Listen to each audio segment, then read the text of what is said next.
Have you ever wished that you could get a glimpse of Germany and experience some of their lively fun? Well, you actually can, and you can right here in New Braunfels, Texas at Wurstfest. A couple years ago, I went to Wurstfest, and I really realized how much of a unique and fun experience it is. Wurstfest is such a family-friendly event, and such a great way to look at the heritage of our town by just going and having fun at a festival. So what I wanted to share with you today are just some of the aspects of Wurstfest and some of the things you can expect. Now first I want to talk about the history of Wurstfest and its traditional attire. Then I want to tell you about the different foods that they offer and a few of their most popular events. So to start with the history, according to the official Wurstfest website, wurstfest.com, back in 1961, Ed A. Grist started Wurstfest as a one-day festival held, and it would be on a Saturday. Now the festival would mark the beginning of a week that would celebrate sausage, and it was called the Sausage Festival. So during that week, different restaurants would offer special sausage menus, as well as different meat markets and grocery stores giving you a discount on sausage. Now over the years, Wurstfest changed. It started out as the Sausage Festival and then grew into Wurst Week, and is now known as the Wurstfest. Now the first Wurstfest ever to be offered brought in 2,000 sausage-loving people that were going to come and try it out. Now when Grist started this, he initially thought it would just be a simple small town festival, but in fact to this day we now have over 100,000 people coming, as the Texas Tripper website states. Now, the first year when it brought in 2,000 people, it was also given worldwide publicity. There were articles in Canada and Germany, as well as at just about every town in the United States. In recent years, Wurstfest was actually featured on ABC's Good Morning America, and we had over 3,000 local residents come out to take part in the live broadcast. Now, not only does Wurstfest itself have tradition, but also the attire of Wurstfest. Now, the general attire for Wurstfest is lederhosen. And as you can see, lederhosen is basically trousers and suspenders with a lot of intricate embroidery on them. Now, lederhosen started back in 1830. And that back then, it was mostly the peasants that would wear lederhosen, but it was later also became popular amongst royalty.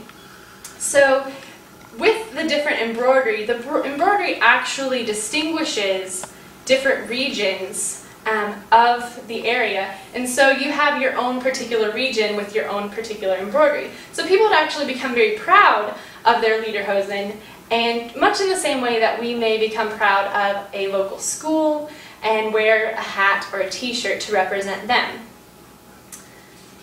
So now back to the modern age of Wurstfest. I want to talk to you about the food. Now, if you haven't already guessed, food is a major part of Wurstfest. I mean, Wurstfest is, after all, our salute to sausage. Now, there are many different types of foods that you can try while you're there. There's everything from German sausage, there's sausage on a stick, there's bratwurst, there's knockwurst, there's turkey legs, and there's even more modern carnival type foods like funnel cakes, fried Oreos, and the very popular fried pickles. So when you're giving yourself all of these calories, you're not only helping yourself have a good time and enjoying yourself, but you're actually giving back to the community. Now, you're doing this because Wurstfest actually invites a lot of local civic organizations to come in and sell the German food. And in the process, they're making large amounts of money to give back to the community.